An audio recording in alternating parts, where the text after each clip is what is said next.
আসসালামু আলাইকুম। অবশেষে আপনাদের স্বপ্নের আরেকটি সার্কুলার বাংলাদেশ পল্লী বিদ্যুতায়ন বোর্ডে লাইনম্যান পদের সার্কুলারটি কিন্তু ইতিমধ্যে প্রকাশিত হয়েছে। তো আজকে ভিডিওর মাধ্যমে আমরা বিস্তারিত তথ্য দেখে নেওয়ার চেষ্টা করব।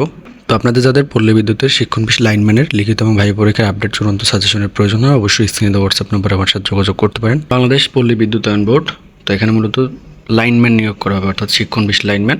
পদসংখ্যা থাকবে 1035টি, তবে কর্তৃপক্ষ চাইলে পদসংখ্যা হ্রাস বৃদ্ধি করতে পারে। এরপর হচ্ছে বয়সের বিষয়টি। 19 মে 2026 তারিখে মূলত আপনাদের বয়স থাকতে হবে 18 থেকে 21 বছর, অর্থাৎ ভালো মতো দেখে নেবেন। 19 মে 2026 তারিখে যাদের বয়স 18 থেকে 21 বছরের মধ্যে আছে শুধুমাত্র তারা কিন্তু এখানে আবেদন করতে পারবেন।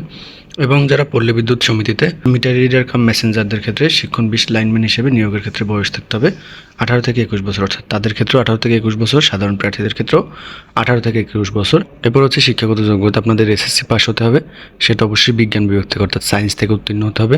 আর্টস কমার্স এরা কিন্তু আবেদন করতে পারবে না, শুধুমাত্র বিজ্ঞান বিভাগ অর্থাৎ সায়েন্সের প্রার্থীরা আবেদন করতে পারবে।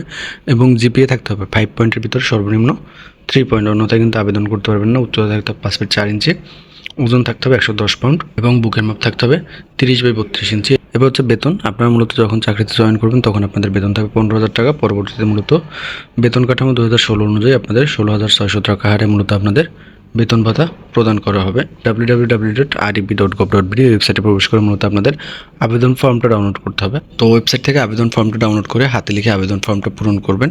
এরপর হচ্ছে 200 টাকা পে অর্ডার বা পোস্টাল অর্ডারের মাধ্যমে ব্যাংকে টাকা জমা দেবেন। পে অর্ডারের কপি এবং আবেদন ফর্ম এই দুইটা নিয়ে মূলত সরাসরি আপনাদের পরীক্ষা উপস্থিত থাকতে হবে, অর্থাৎ আপনাদের মূলত কোনো ধরনের আবেদনপত্র জমা দিতে হবে না, অর্থাৎ সরাসরি মূলত আপনাদের আবেদনপত্র নিয়ে নিম্নোক্ত ঠিকানা উপস্থিত থাকতে হবে, অর্থাৎ 19 মে 2026 তারিখ সকাল 9টায় মূলত আপনাদের পরীক্ষা অনুষ্ঠিত হবে। পরীক্ষার দিন পে অর্ডার এবং কাগজপত্র এবং আবেদন ফর্মটা নিয়ে উপস্থিত থাকতে হবে।